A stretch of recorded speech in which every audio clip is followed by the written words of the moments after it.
E aí, abençoado, abençoada, que legal que tu tá aqui no canal mais uma vez. E eu creio que se tu retornou ao canal é porque Deus te tem feito saber de assuntos que têm alegrado o teu coração e tu quer saber mais quem é esse Deus, o Deus de Israel. Vamos começar assim, ó. Vem me visitar hoje aqui. Quero conhecer mais de ti. Espírito vem, Espírito Santo. Oh, glória a Deus! Deus te abençoe poderosamente e te ajude a louvar ao Senhor com todo o teu ser, com todo o teu coração e com todo o teu entendimento. Legal? Hoje nós vamos falar um pouco sobre a prisão de Satanás.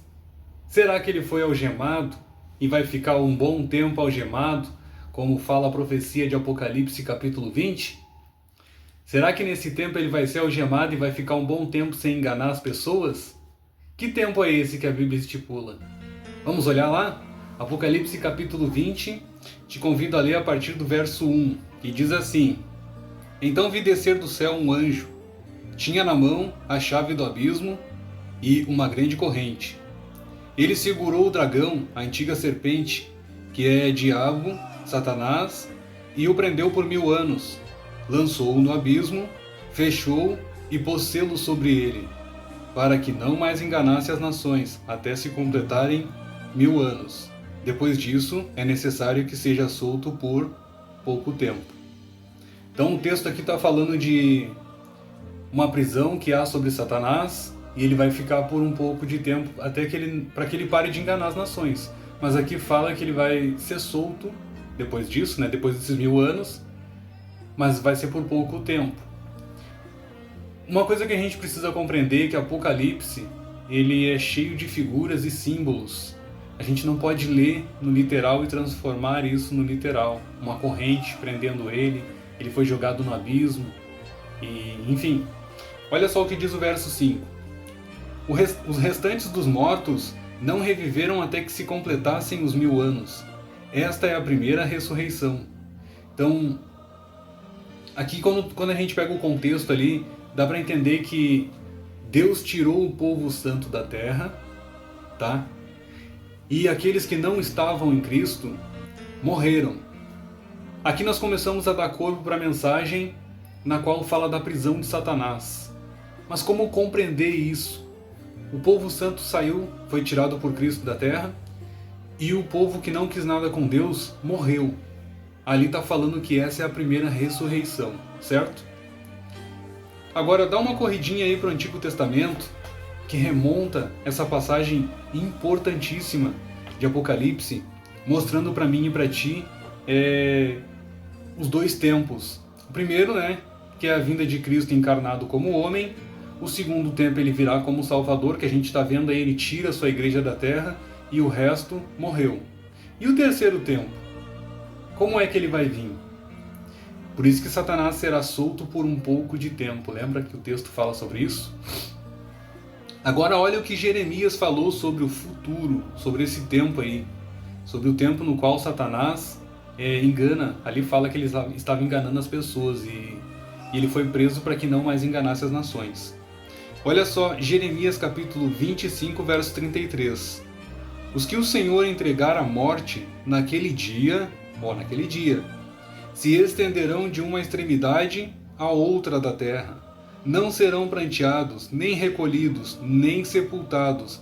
Serão como esterco sobre a face da terra. Então aqui, lembra lá que Deus tirou a sua igreja da terra e o resto que não estava em Cristo morreu. Aqui está falando de uma extremidade à outra da terra. Então isso aqui é um evento futuro, tá? Não é uma coisa que aconteceu, uma condição para Israel, não. Está falando de uma extremidade à outra da terra. Nunca houve isso na terra. Mortos por todos os cantos da terra num só dia, naquele dia, lembra? Beleza. Volta um pouquinho aí mais no mesmo livro. Jeremias, capítulo 4, versos 23 ao 27. Ele continuou montando aquilo que está acontecendo lá em Apocalipse, de acordo com o que a gente viu, né? Apocalipse capítulo 20. A partir do verso 23 diz assim: Olhei para a terra, e ei-la sem forma e vazia, para os céus, e não tinham luz. Olhei para os montes, e eis que estremeciam, e todos os outeiros, e eis que tremiam, e todos os outeiros estremeciam. Olhei, e eis que não havia homem nenhum, e todas as aves do céu haviam fugido. Olhei ainda, e eis que a terra fértil era um deserto, e todas as suas cidades estavam derribadas diante do Senhor, diante do furor da sua ira.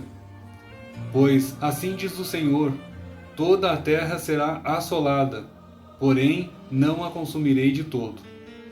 Está vendo aqui o que o profeta Jeremias está dizendo? Ele está falando do tempo futuro, tá? Depois que o povo de Deus foi tirado da terra e aqueles que não estavam em Cristo morreram, ele está dizendo: eis que olhei e não havia homem nenhum. Está vendo a visão que Deus deu em espírito para ele? A terra que era fértil agora é um deserto. Por que a terra era fértil? As pessoas não estão se reproduzindo aí como se fosse coelho, como diz o ditado, né? Agora, não mais. A terra que brotava abrolhos, não mais. Por quê? Porque a Bíblia fala que na vinda de Cristo, essa segunda vinda, haverá terremotos, haverá muitas coisas que farão com que a terra seja igual lá na criação, Gênesis. Eis que a terra era sem forma e vazia. Aqui ele falou um pouco sobre isso, lembra no capítulo 25 também? Então, isso tudo remonta ao cenário de Apocalipse, capítulo 20, né? Então, mais uma coisa que é importante, meu irmão, minha irmã, tu entender, Isaías capítulo 24, ele também fala que a terra será devastada, assim como a gente viu em Jeremias capítulo 4, a terra será assolada, mas não a consumirei de todo. Lembra disso? Agora, Satanás será solto por um pouco tempo. Lembra, depois dos 1000 anos ele será solto por um pouco tempo?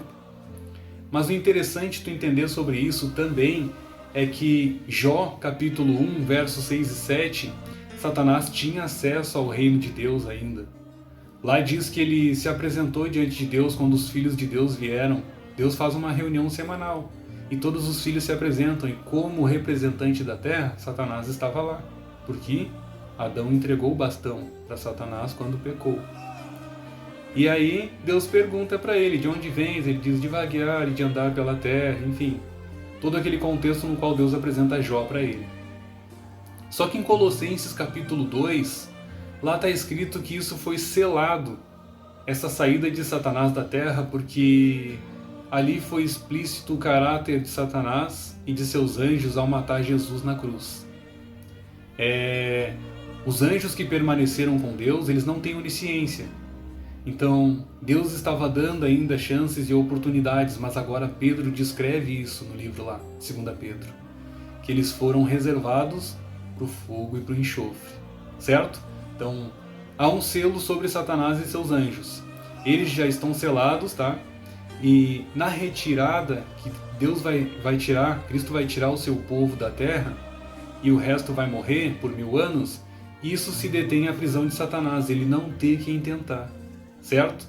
Então não haverá vida sobre a terra neste momento. Então, para onde ele olhar, a terra será sem forma e vazia. Só ele e os anjos neste lugar isolado por 1000 anos. Enquanto tu, meu irmão, minha irmã, estará no céu aprendendo com Cristo e com Deus diretamente, face a face, por que algumas pessoas não foram salvas.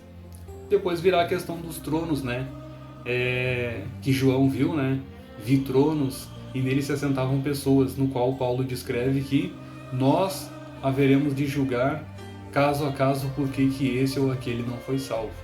Então, espero que tenha sido claro para ti esse assunto, que Deus te abençoe e te ajude a compreender uma mensagem simbólica que Deus colocou em Apocalipse, que não é para todo mundo compreender, mas a quem busca no Espírito as coisas celestes, as coisas que vêm do alto. Deus te abençoe, faça comentários, é interessante falarmos sobre Deus e conhecer mais quem é o Deus de Israel. Um abraço do tamanho da RS.